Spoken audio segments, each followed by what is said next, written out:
नमस्कार मंडळी, स्वामी ज्योतिषमध्ये मी सौ जयश्री रत्नदीप पत्रे स्वामी तुमचं मनपूर्वक स्वागत करते.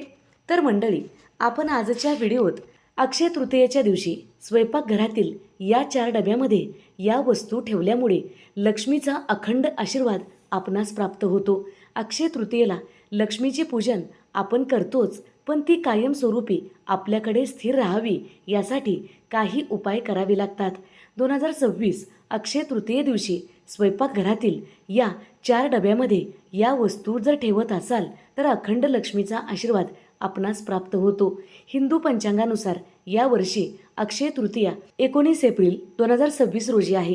हिंदू धर्मात अक्षय तृतीयेला विशेष महत्त्व आहे. अक्षय तृतीया हा एक शुभ काळ मानला जातो. म्हणजेच या दिवशी कोणतंही शुभकार्य आपण मुहूर्ताशिवाय करू शकतो, कारण हा दिवसच 3.5 मुहूर्तापैकी एक मुहूर्त मानला जातो. अक्षय तृतीयेला काही वस्तू खरेदी केल्याने, नवीन उपक्रम सुरू केल्याने ती शक्ती वाया कधीच जात नाही.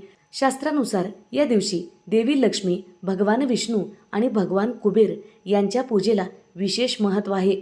अक्षय तृतीयेला केलेल्या दानामुळे सुख, समृद्धी आणि सकारात्मक ऊर्जा आपणास लाभू लागते. अक्षय तृतीया हा 3.5 मुहूर्तापैकी एक अत्यंत शुभ मुहूर्त मानला जातो. या दिवशी केलेले दान, जप आणि खरेदी केलेल्या काही वस्तू त्याचा कधीही क्षय होत नाही. यंदा 19 एप्रिल रोजी अक्षय तृतीयेचा सण आपण साजरा करणार आहोत. या दिवशी आपण लक्ष्मी पूजन करतो आणि सोन्याच्या वस्तू खरेदी करतो, पण लक्ष्मी मातेचा आशीर्वाद आपल्यावर कायम राहावा आणि घरामध्ये धनधान्याची कधीही कमतरता भासू नये यासाठी अक्षय तृतीयेपूर्वी काही अचूक उपाय करणे शुभ ठरते. चला तर मग जाणून घेऊया, तुमच्या स्वयंपाकघरातील धान्याच्या डब्यात कोणत्या 4 वस्तू ठेवल्याने लक्ष्मी प्रसन्न होते. ज्या घरामध्ये अन्नपूर्णा कक्ष म्हणजे स्वयंपाकघर शुद्ध आणि समृद्ध असते, तिथे माता लक्ष्मीचा कायम वास असतो. अक्षय तृतीयेच्या शुभ मुहूर्तावर लक्ष्मीला आवाहन करण्यापूर्वी हे उपाय नक्कीच केले पाहिजे. गव्हाच्या पिठात 10 रुपयाचा कॉईन ठेवणे शुभ मानले जाते. अक्षय तृतीयेच्या दिवशी गव्हाच्या पिठामध्ये आपणास 10 रुपयाचा कॉईन ठेवायचा आहे. गव्हाचे पीठ हे आपल्या अन्नाचा मुख्य आधार आहे. अक्षय तृतीयेपूर्वी तुमच्या पिठाच्या डब्यात 10 रुपयाचे एक स्वच्छ नाणे ठेवायचं आहे. नाणं हे लक्ष्मीचं प्रतीक मानलं जातं. पिठात नाणे ठेवल्याने अन्नामध्ये बरकत येते आणि आर्थिक ओघ वाढू लागतो. गव्हाच्या पिठात पैसे ठेवणे म्हणजे घरात बरकत आणणे होय. घरात पैसा येत नसेल, पैसा टिकत नसेल, घरात पैसा येतो पण विनाकारण खर्च होत असेल, पैसा कुठं जातो हे कळत नसेल, तर तुम्ही हा उपाय नक्कीच या दिवशी केला पाहिजे. मिठाच्या डब्यात आपणास लवंगा ठेवायच्या आहेत. किती लवंगा ठेवायच्या आहेत? तर मिठाच्या डब्यात आपणास 5 लवंगा ठेवायच्या आहेत. मीठ हे नकारात्मक ऊर्जा दूर करण्यासाठी प्रभावी मानले जाते. मिठाच्या भरणीत 5 लवंगा टाकून ठेवायच्या आहेत. लवंगा आणि मिठाचे मिश्रण घरातील दारिद्र्य दूर करण्यास आणि सकारात्मक ऊर्जा आकर्षित करण्यास मदत करते. यामुळे कर्जातून मुक्ती मिळण्याचे मार्ग मोकळे होतात. मीठ हे लक्ष्मीचे प्रतीक मानले जाते. मिठात लवंगा ठेवल्यामुळे अक्षय लक्ष्मीची प्राप्ती होते. साखरेच्या डब्यात दालचिनीचे तुकडे टाकायचे आहेत. साखर ही गोडव्याचे प्रतीक आहे, तर दालचिनी हे समृद्धी आणि नशिबाचे प्रतीक आहे.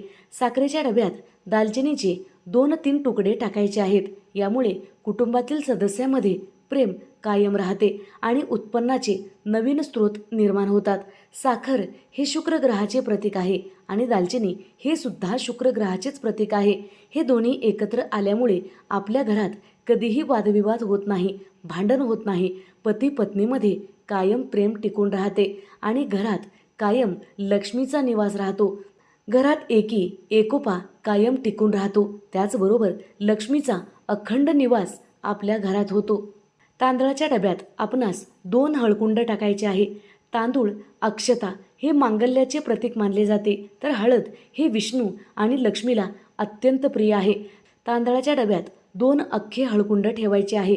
या उपायामुळे घरातील धान्य अक्षय राहते आणि शुभकार्यामध्ये येणारे अडथळे दूर होतात.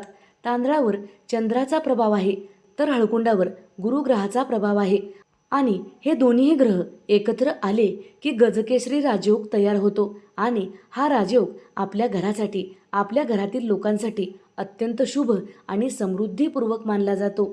19 एप्रिल रोजी अक्षय तृतीयेच्या दिवशी सकाळी स्नान उरकून लक्ष्मी मातेची आणि कुबेर यंत्राची पूजा करा. वरीलप्रमाणे उपाय केल्यावर मनोभावे प्रार्थना करा. हे 4 उपाय केल्याने आपल्या सर्व मनोकामना पूर्ण होतात. मनोभावे प्रार्थना करा की हे लक्ष्मी माता, आमच्या घरातील धन धान्य अक्षय ठेव आणि तुमचा आशीर्वाद आपल्यावर सदैव राहू दे. अक्षय तृतीया झाल्यानंतर आपण ह्या 4ही वस्तू तुमच्या इच्छेनुसार कधीही बदलू शकता किंवा काढू शकता. या वस्तू काढून तुमच्या देवाऱ्यात ठेवायच्या आहे किंवा तुम्ही त्याच डब्यात ठेवल्या तरीही हरकत नसणार आहे. तर मंडळी, जर तुम्हाला या 4ही वस्तू त्याच डब्यात ठेवायच्या असतील तरी तुम्ही ठेवू शकता. जर तुम्हाला ठेवायच्या नसतील तर तुम्ही या 4ही वस्तू एकत्र गोळा करून आपल्या देवाऱ्यामध्ये ठेवायचा आहे. जर व्हिडिओ आवडलेला असेल तर नक्की लाईक करा, शेअर करा, सबस्क्राईब करा, बाजूच्या घंटीला ऑल करा. त्यामुळेच मी टाकलेले प्रत्येक व्हिडिओ तुम्हाला पाहता येतील. धन्यवाद. हर हर महादेव. स्वामी ज्योतिष परिवाराच्या सर्व सदस्यांना अक्षय तृतीयेच्या खूप खूप शुभेच्छा.